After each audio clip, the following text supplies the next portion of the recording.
7 अक्टूबर को शुरू हुई दुनिया की सबसे बड़ी जंग का अंत खत्म होता नजर नहीं आ रहा। ना हमास रुक रहा है, ना इजराइल थम रहा है। दोनों एक दूसरे का खात्मा करने पर उतारू हैं। फिलिस्तीन और इजराइल में खून की नदियां बह रही हैं। पिछले 26 दिनों से हजारों लोग अपनी जान गंवा चुके हैं। लगातार बमबारी हो रही है। चुन चुन कर एक दूसरे के ठिकानों को निशाना बनाया जा रहा है। सिर्फ आसमान से ही नहीं, जल और नभ से भी एक दूसरे की कमर तोड़ने पर दोनों आमादा हैं।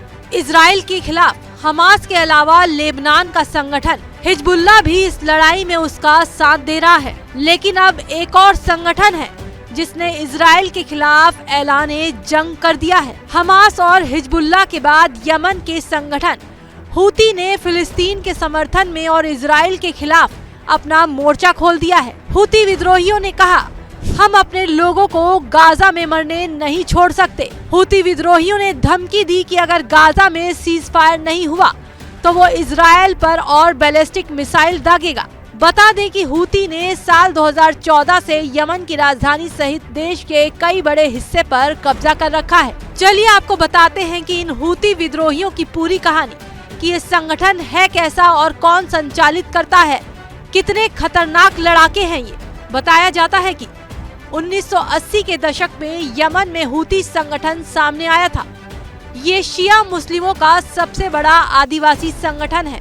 हूती अब्दुल्ला सालेह की आर्थिक नीतियों से नाराज थे, जिसके चलते साल 2000 में हूतियों ने नागरिक सेना तैयार की। हूतियों ने साल 2004 से 2010 के बीच अब्दुल्ला सालेह की सेना से 6 युद्ध किए। फिर साल 2011 में अरब ने हस्तक्षेप किया तो युद्ध रुक गया। बातचीत चली लेकिन नतीजा कुछ नहीं निकला। इस जंग में हूती विद्रोही इजराइल को कितना नुकसान पहुंचा सकते हैं, उसका अंदाजा इसकी ताकत से लगाया जा सकता है। रिपोर्ट्स की माने तो हूती विद्रोहियों के पास जो जवान हैं, वो न सिर्फ टैंक चलाने बल्कि एंटी टैंक गाइडेड मिसाइल, लंबी दूरी की बैलिस्टिक मिसाइल और तकनीकी वाहन तक चलाने में सक्षम होते हैं।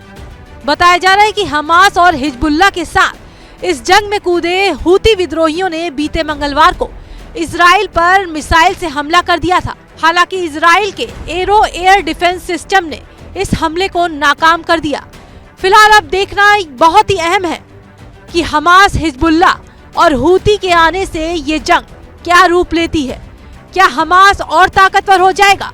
ऐसे में इजराइल उसका मुकाबला कैसे करेगा?